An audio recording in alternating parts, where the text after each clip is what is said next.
Otra vez, yo. All right. En la mañana estuve en el derecho y en el tarde aquí en la izquierda. I want to, because I did not say this morning, I actually want to very much thank Doctora Alexandra y Dr. Carlos for the invitation to regresar a Jeves y a Mérida. I'll say this now in English. I want to acknowledge that their invitation came independent of the commercial sponsorship of the company, which is why you actually see 5 presentations from beef-related people.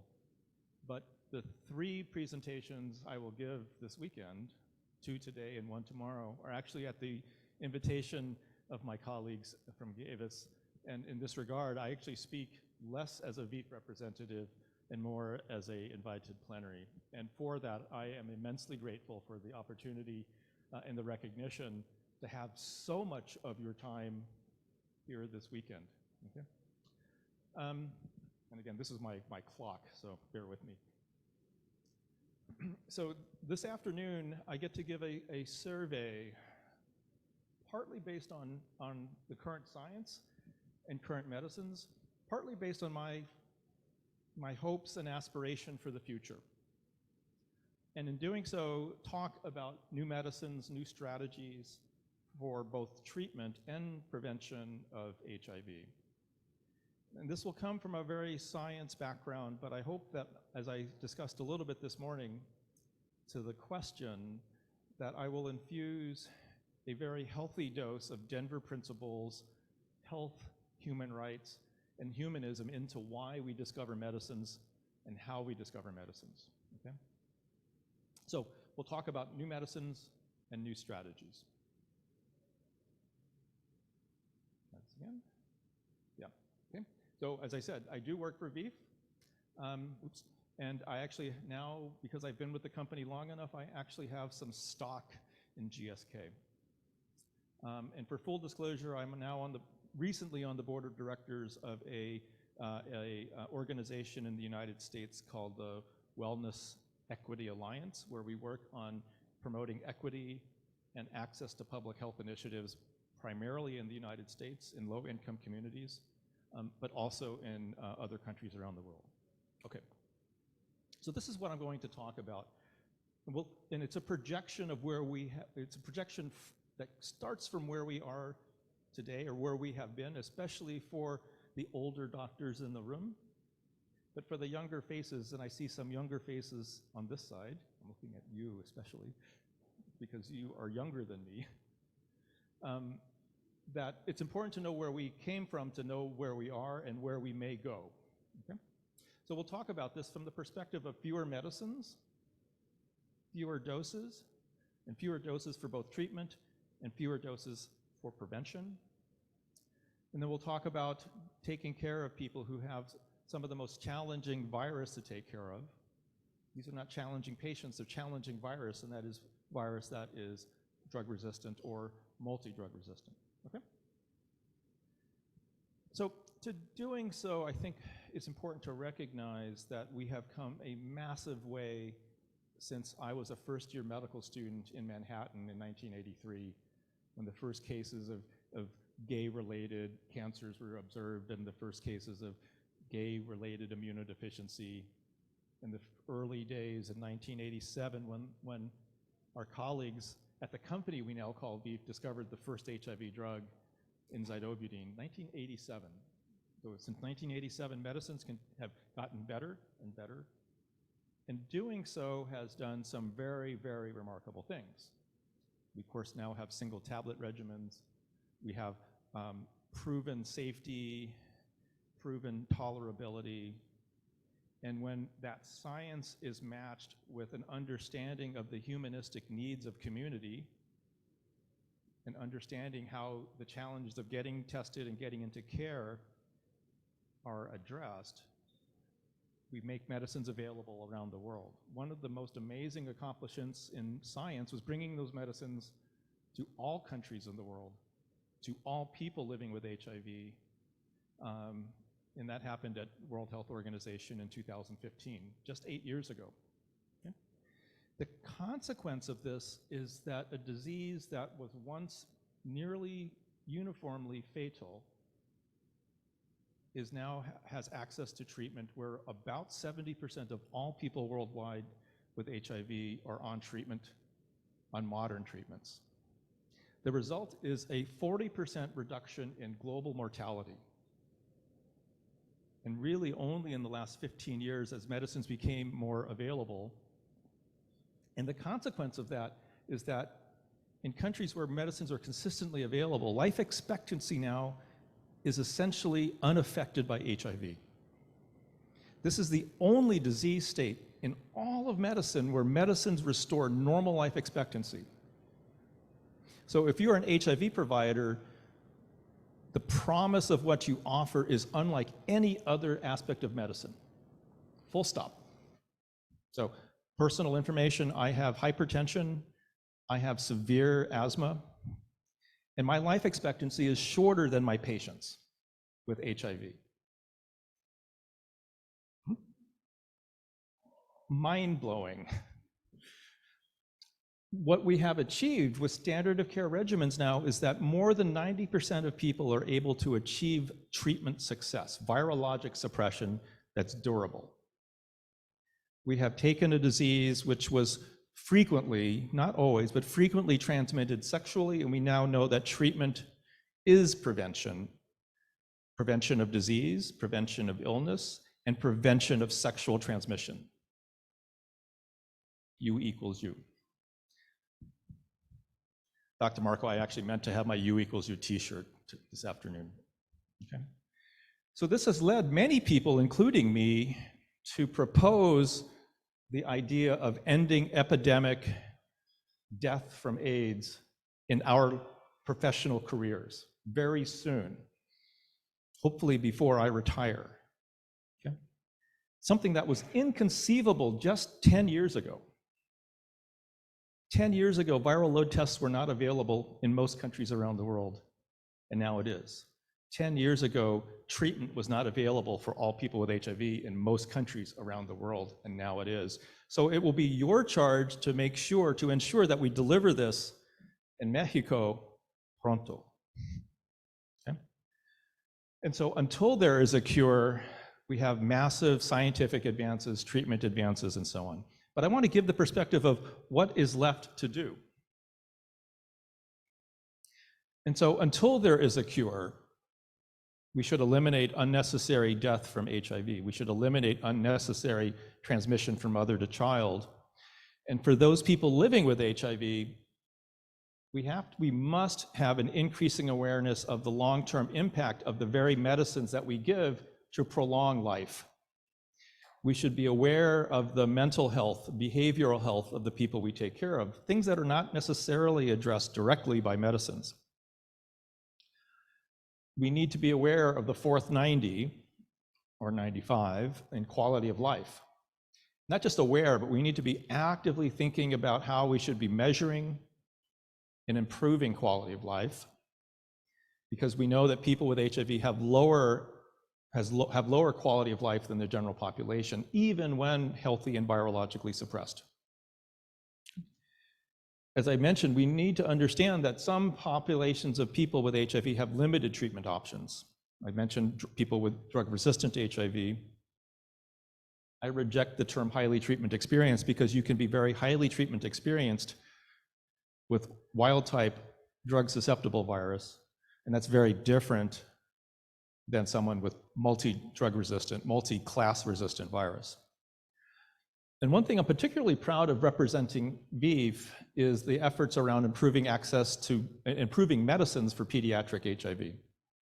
We have had, Dr. Marco, you have to correct me on this, but I'm not sure about Mexico, but in the United States, I believe we've had 4 approvals of new pediatric formulations in the last 4 or 5 years, where there's no profit.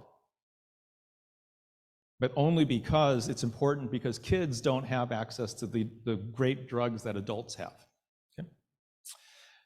And then lastly, we have to be very aware of the impact of stigma, discrimination, and criminalization of both people living with HIV and populations of people who are at risk of acquiring HIV.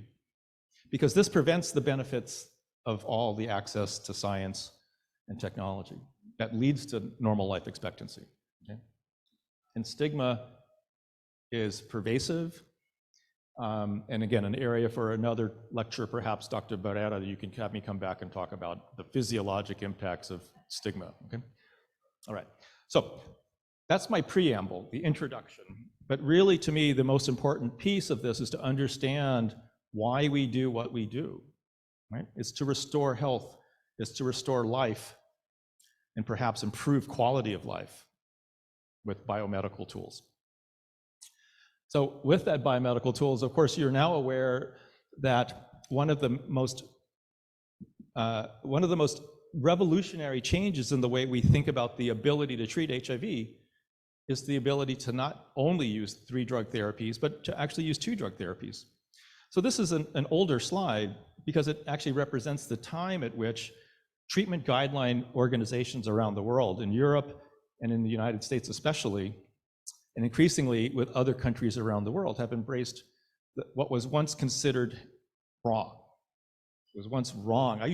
I'm sure, Dr. Barrera, I came to this country, to this conference to say, never use 2 drug therapy 15 years ago, right? And now I'm saying in some, if not many cases, there's a possibility of fewer medicines. And so again, this is the arrival of medicines that were brought forward by our company first, and one of them is Dovato, which is now available in Mexico. So this was because medicines got better. Integrase inhibitors were better, more potent, better tolerated, and consequently, it was our colleague and friend Pedro Kahn in Argentina who pioneered the very first studies, had the courage or the craziness to do the first studies with 2 drug initial therapy. And of course, they were successful. And now 2 drug therapies are available around the world. They're, of course, on the treatment guidelines, as I've suggested, but in fact, here is data not from the controlled clinical trials, but real-world evidence on the use of 2 drug therapies in a middle-income country, Brazil. In brief, those studies showed that the viral suppression success in Brazil, a place where viral load monitoring is not as commonplace, where drug resistance tests is not performed commonly. And the success rate in thousands of patients in Brazil mirrors the results that were seen in the randomized controlled clinical trials. So clearly, 2 drug therapies are now part of guideline recommended therapy, part of peer-reviewed literature.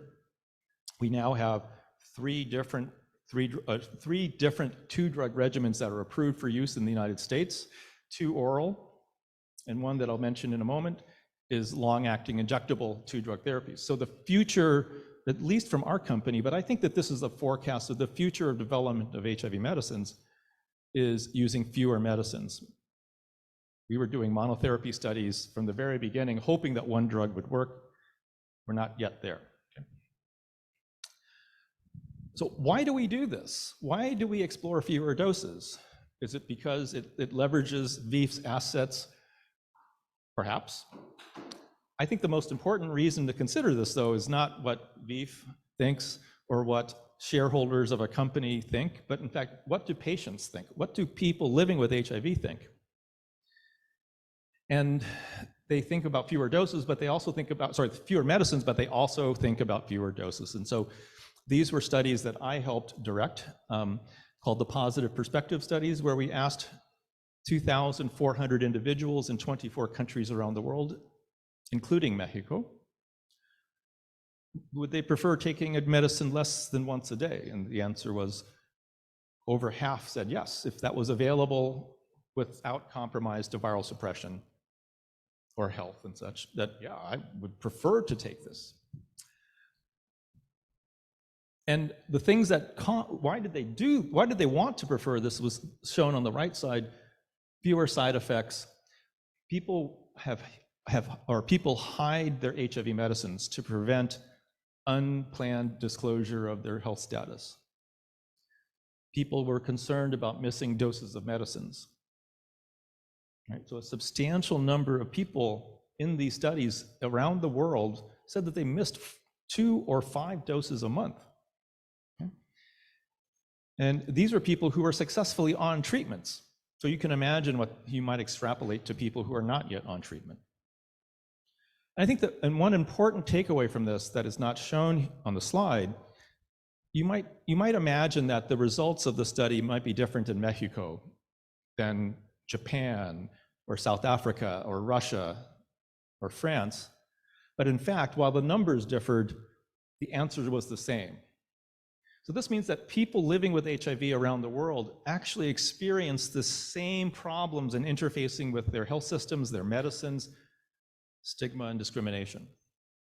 And I think that this captures what I think of as a global experience that's very human, and not a specific thing about whether your doctor speaks Russian or Chinese or Spanish. So aspirations of patients in comunidad. I really like this. This was a review article written by some very distinguished professors, superstars, including the first author, our colleague, John Nishega, and this was published in Lancet just last month, where he says in the conclusion that long-acting antiretroviral therapy will become a standard option for people with HIV, and that there are 4 long-acting antiretrovirals already available in some countries and more in development. He basically summed up this part of my talk. Okay? This is not beef sponsored. So here we are. This is the table from Jean's paper, and it shows the list. There's a non-nucleoside, rilpivirine, a integrase inhibitor, cabotegravir, that is our product, a capsid inhibitor, lenacapavir, that is Gilead's product. Gilead, are you listening? Okay.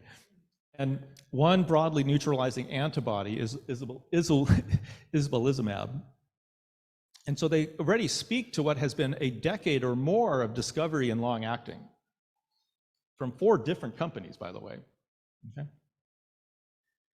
And they're available in different formulations. 2 are intramuscular injections, 1 is subcutaneous, 1 is an intravenous route of administration. So different, again, the field is continuing to try to discover new ways to administer medicines that are longer acting, different mechanisms of action, different mechanisms of delivery. There's also, this is actually an incomplete list, but others that are not yet gained regulatory approval. They're entry inhibitors, some very exciting, if challenging, development for broadly neutralizing antibodies, and a nucleoside reverse transcriptase translocation inhibitor that's also very interesting and in development. So 2 new classes of medicines, and again, a range of activities looking at long-acting. So long-acting, again, we're sometimes made to feel like beef is defending the use of long-acting because it's our drugs, but in fact, if you look at the broad development of drugs in the pipeline, most of them, nearly all of them are long-acting, reflecting Jean Nishega's quote that this is both the current and future of discovery. And the question is, to what extent does this address the humanistic needs of our patients and communities? And to what extent will doctors and policymakers and payers, governments and health ministries actually support that? So I'll touch this very briefly, not because I don't want this to be an advertisement for our drugs, but since our drugs are the ones that are approved for use, at least in some countries, it's worth discussing. So long-acting cabotegravir and rilpivirine is approved in many countries around the world now for treatment. It involves optional use of oral lead-in. The first month of treatment or so is oral, followed by 2 injections intramuscular. And they, depending on the country, they're either dosed once a month or every 2 months, right? So every 2 months instead of once a day for treating HIV. And the results of this, when comparing versus oral therapy, 1 month versus 2 month, or non-inferior. So we have demonstrated that whether one takes standard of care once a day oral medicines versus once a month injection or every 2-month injection, the results are non-inferior, showing again that the potential for the standard of care, or at least the potential for the standard or the option of duration of dosing, has advanced. Okay. Oops. Not sure how that turned out. Ooh, this is not good. I didn't realize that this slide was a build, so I'm sorry. So the failure rate in the long-acting therapy studies is low, about 1% overall.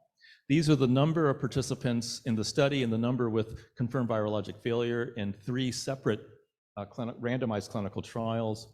Overall, the rate is approximately 1% or less with confirmed virologic failure. I think this is the next build. Nope.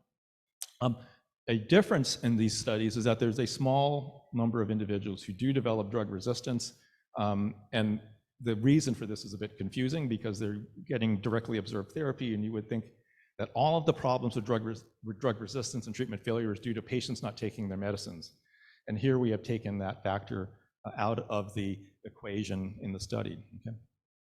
Now, how well tolerated is 6 milliliters of injection, 2 times 3 milliliter injection?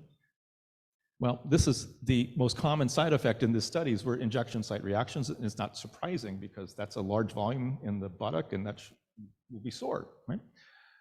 So it turns out that lots of people have these things initially, but then it decreases over time. And the vast majority of these are mild side effects.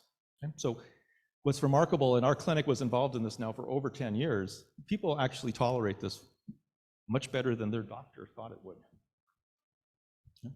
You know, at the end of the first year, we said, well, thank you for participating. Are you tired of taking these injections? And people actually said, no.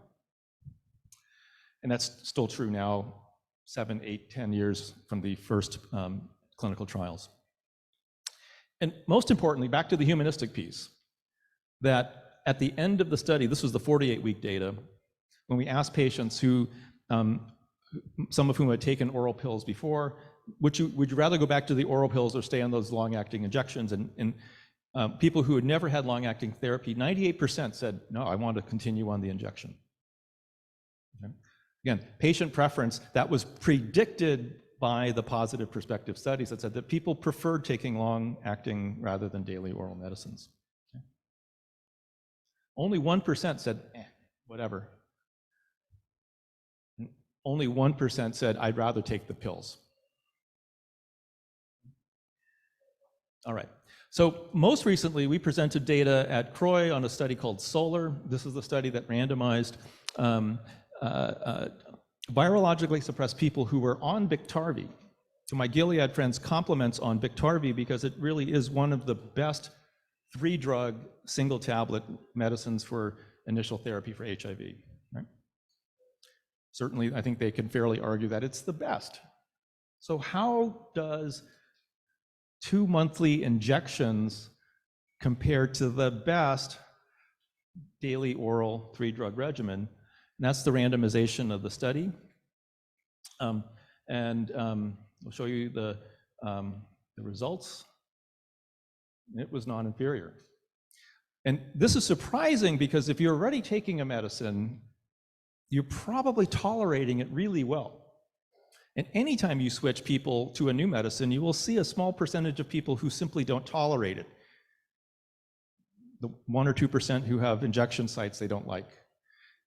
Small number of people who have headache or nausea or so on, right? And if you add all that up, you get a bigger number of people who are unhappy on the new medicine, even if the medicine is otherwise very good. Okay? But what we showed was actually the maintenance of viral suppression was the same.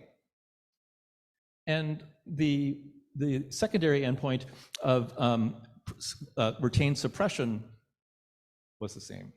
Right? And that includes people who drop out because they have side effects. I think this is a very important observation, both of the tolerability, but perhaps also of the patient preference to stay on the injections. Okay?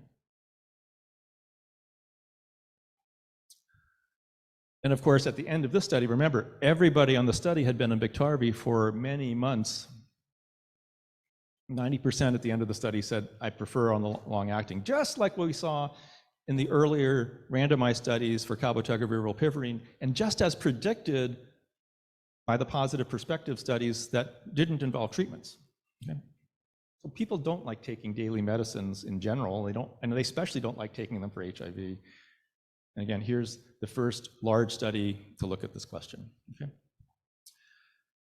So cabotegravir rilpivirine long-acting is now recommended across major treatment guidelines, the IAS-USA, the DHSS in my country, and the European Clinical Society.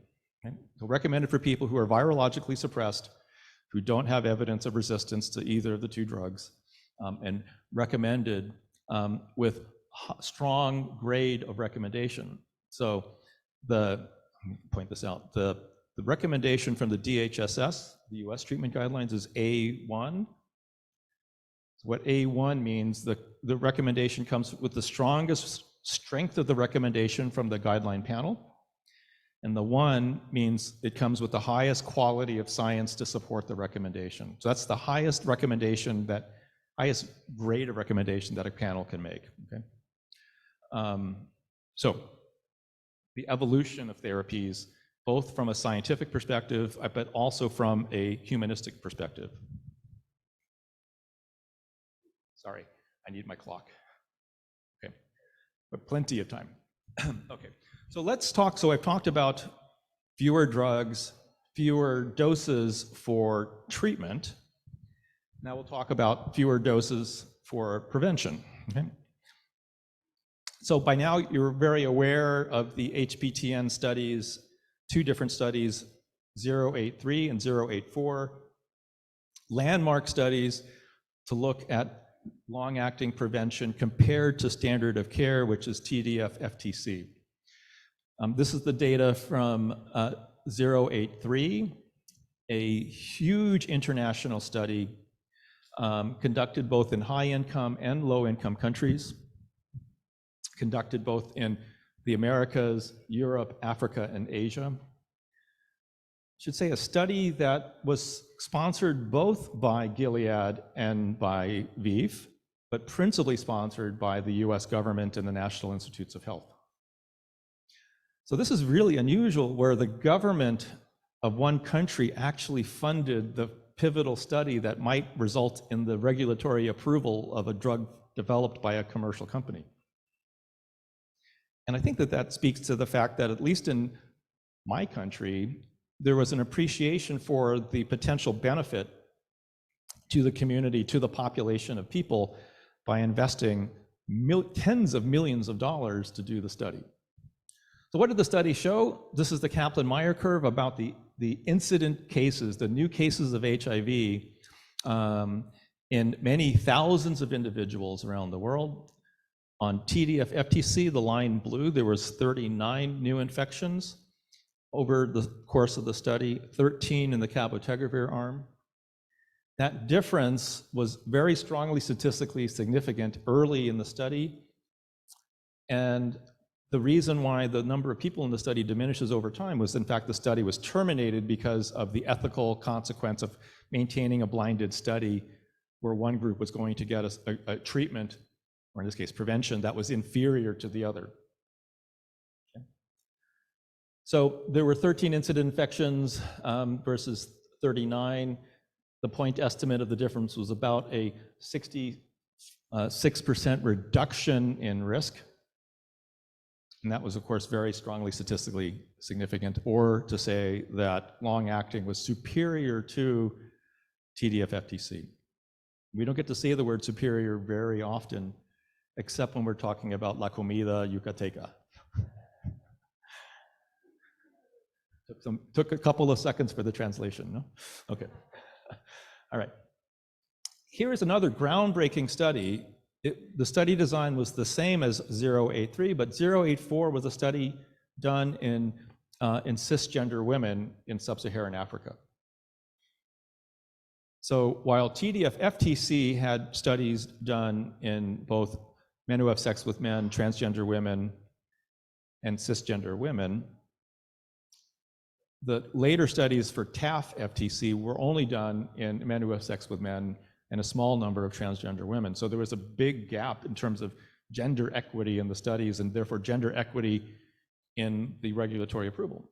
So it was incumbent on the US government to make sure that there was inclusivity in the clinical trials design, and so included cisgender women in the continent with the greatest burden of women with HIV, namely Africa. So same study design, people were monitored frequently for new HIV cases, 4 versus 36. A 90% reduction in risk.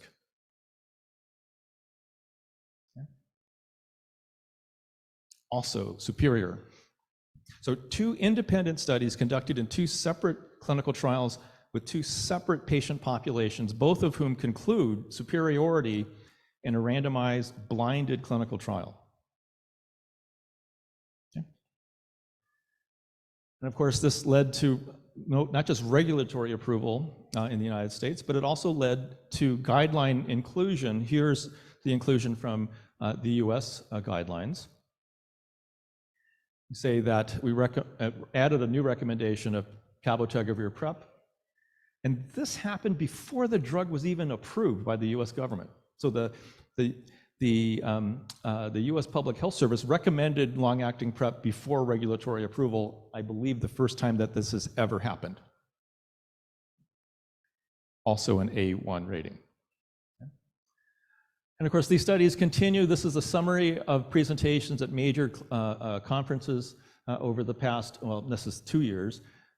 The superiority that was seen in the initial analysis continues to be seen in subsequent years of analysis. So superiority is durable in the clinical trial. And of course, last summer, Meg Doherty from the World Health Organization also recommended that cabotegravir be incorporated as an option for HIV prevention in countries that had access to the medicine. Okay, so now, worldwide support for the use of long-acting PrEP. And one of the things that, for me, involved, Dr. Marco may appreciate, a lot of my blood, sweat, and tears and late-night emails of and advocacy was the announcement that came in March of this year, so just recently, that VIH and the Medicines Patent Pool signed licenses with Aurobindo, Cipla, and Viatris to produce generic cabotegravir for low-income countries around the world. This happened just months after the regulatory approval of the medicine, in the shortest time from regulatory approval to voluntary licensing for low-income countries in history. Full stop. Access to medicines for all, treatment equity. Okay. All right, so pause there. Just want to see any questions about long-acting therapies and fewer medicines.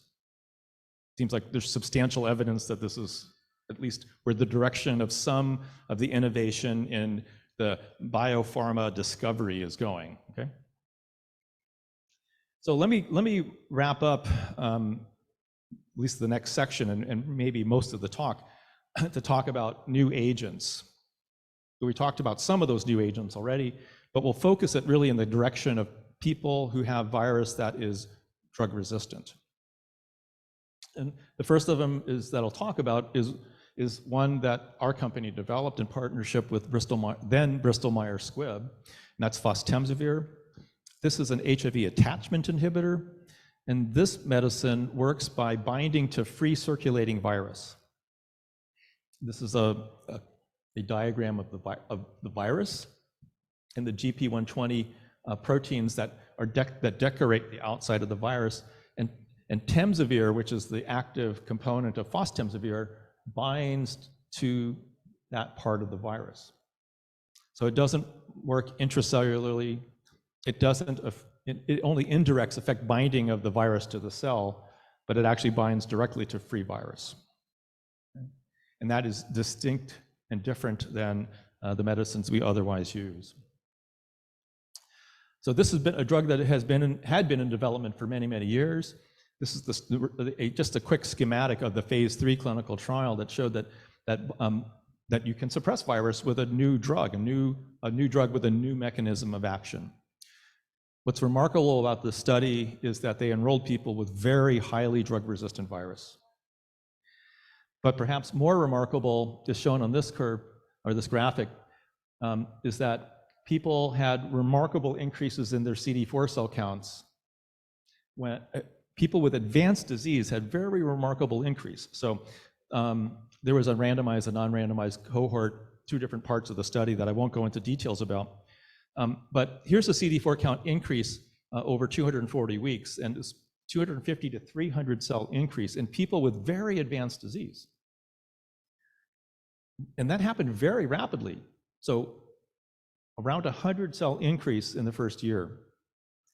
And shown on this curve, which is the most striking part of this, is someone who used to take care of only people with multi-drug resistant HIV with advanced AIDS, is this disaggregated data looking at baseline CD4 count. And there were 72 individuals. That alone is a big clinical trial in resistant virus. 72 individuals whose baseline CD4 count was less than 20. Okay? But like young doctors like you may never see people with CD4 counts less than 20, hopefully, okay? But I had a whole clinic of these people. Look at the trajectory of CD4 count increase in those people. So those individuals with a CD4 count of 20 had a CD4 count of almost 200 in 1 year.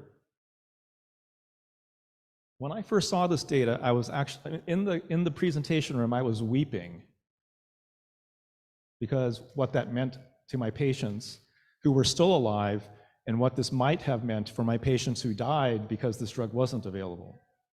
Okay? And so people with CD4 counts less than 20 have CD4 count recovery, the same as people with higher CD4 counts. That's also never been seen before. So this is the subject of a lot of ongoing investigations about what does this mean? Could this have other implications for people who may have viral suppression but low CD4 counts and so on? Okay.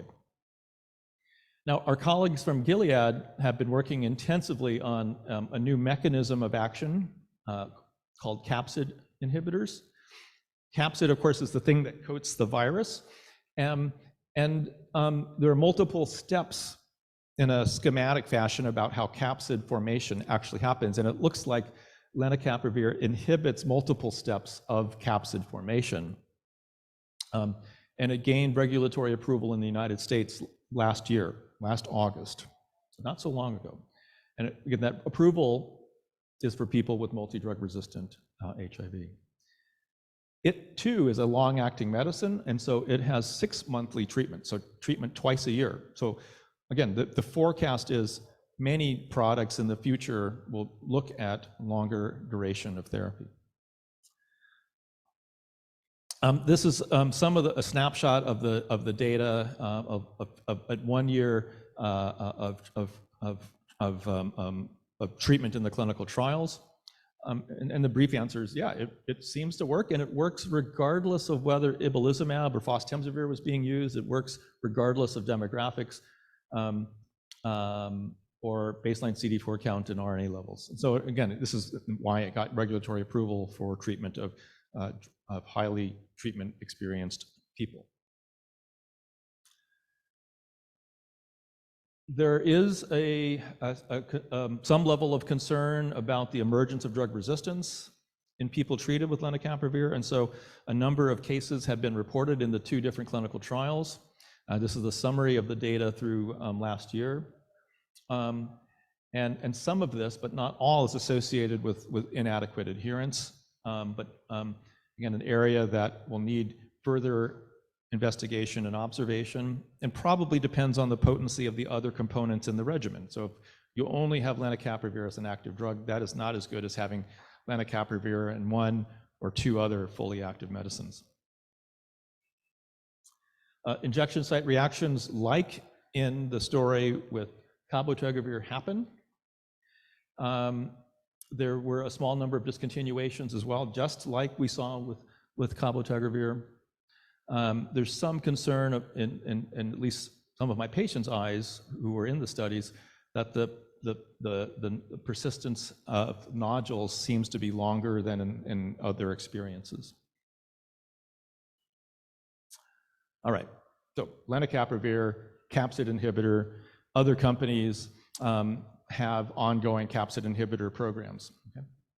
Or like a herd of companies trying to discover new and better medicines, and of course sometimes follow the first generation or iteration of other medicines.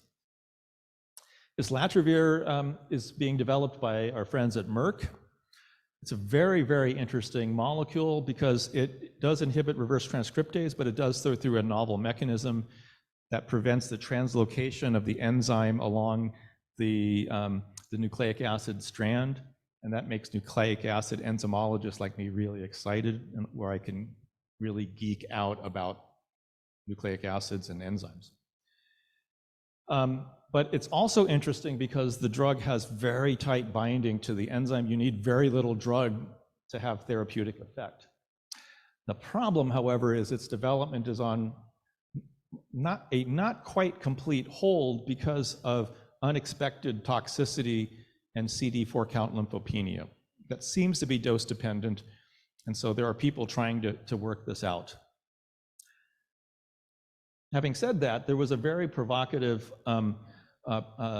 study that resulted from the very provocative attributes of islatravir in combination with doravirine in a small randomized study.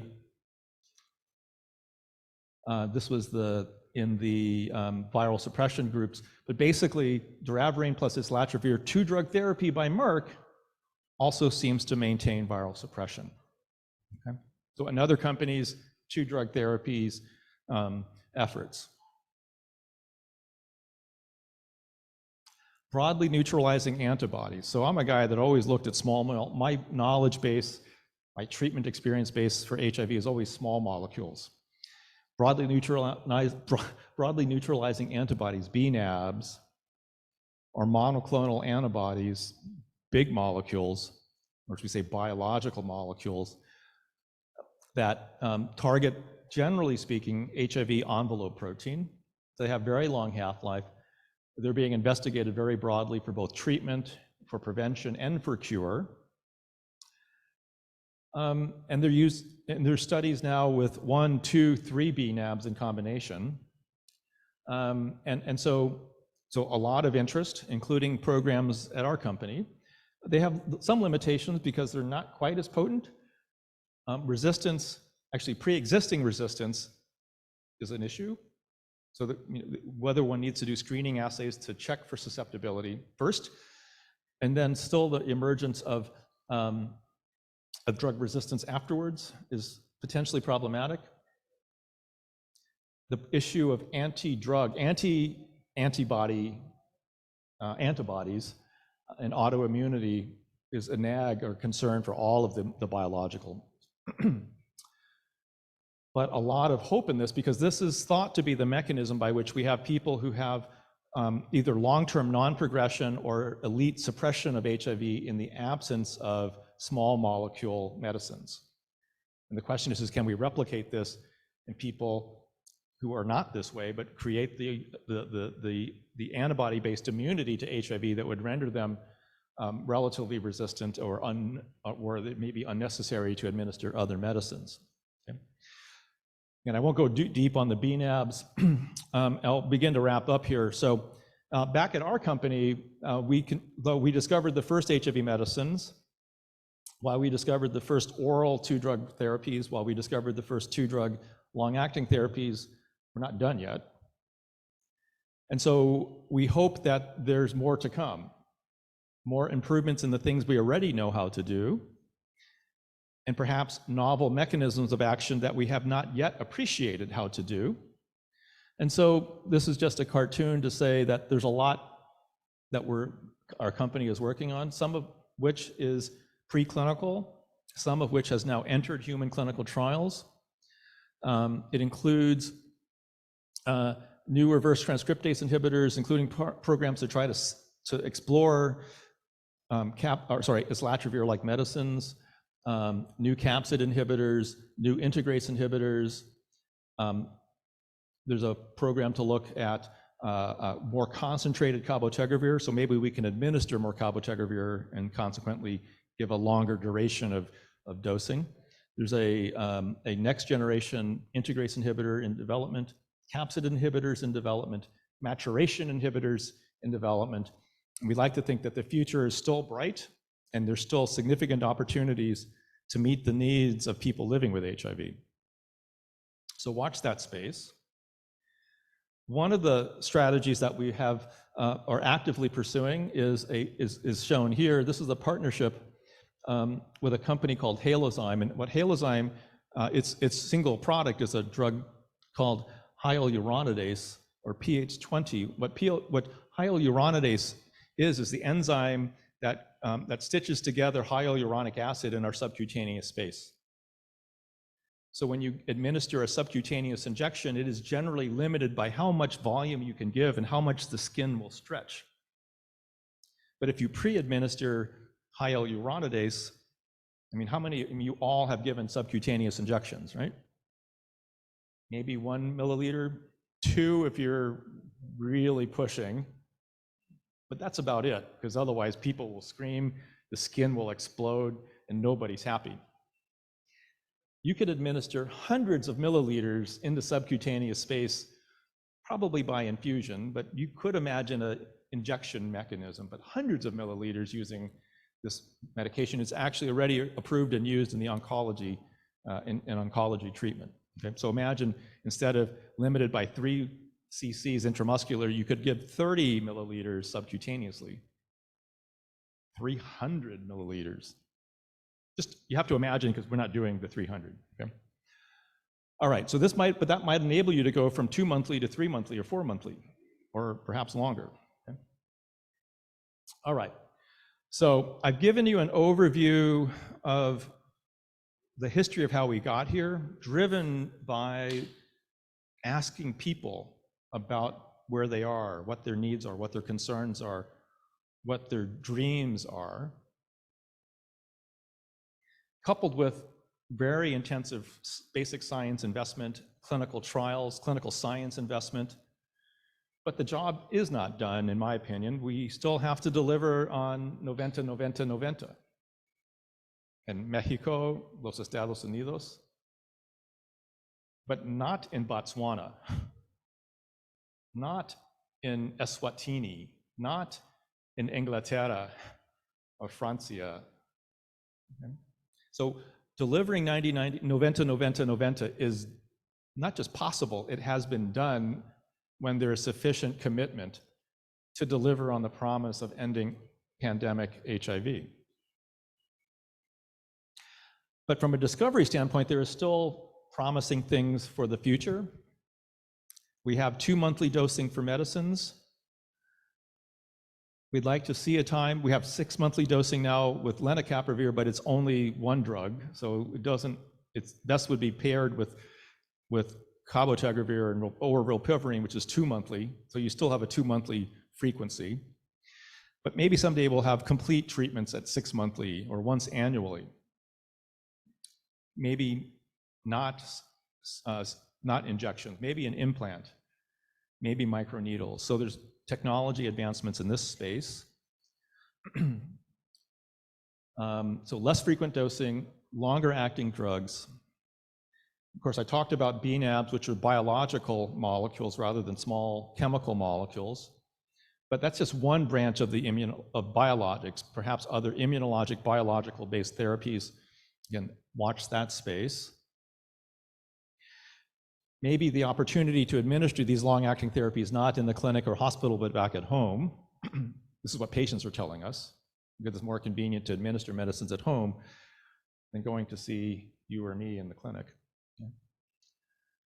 And then lastly, some really interesting ideas about mixed modality of medicines and multifunctional medicine. So imagine an injection that provides both prevention of HIV, prevention of other sexually transmitted infections, prevention of pregnancy, et cetera, et cetera. Okay? And some of those are under active investigation right now through multilaterals like the Gates Foundation. So I believe that's my last data slide. Let me say once again, muchísimas gracias a Jeves. Muchísimas gracias a todos. And lastly, if you can read this quickly, but it's worth reading because this is really the things this is why I do what I do, is to say that all of these advances in medicine, all of the advances in the lives of people with HIV could not have been accomplished without the engagement early, in the middle, and in the end by people affected by HIV themselves. Because they have shared their time, their experiences, and their bodies, and sometimes their lives to teach us what we now know. And so I'm sure our communities are, and you are, forever indebted to their contributions. Okay? Entonces, muchísimas gracias. Again, my email is here. I think, Dr. Marco, you have one last slide on here for me to show you. But thank you for your time. I'm here, I think, for a few more minutes. Dr. Alexandra? Yes, exactly on time. Okay. Preguntas, comentario y otras cosas. Agradecemos al Dr. Benjamin Young por su exposición en esta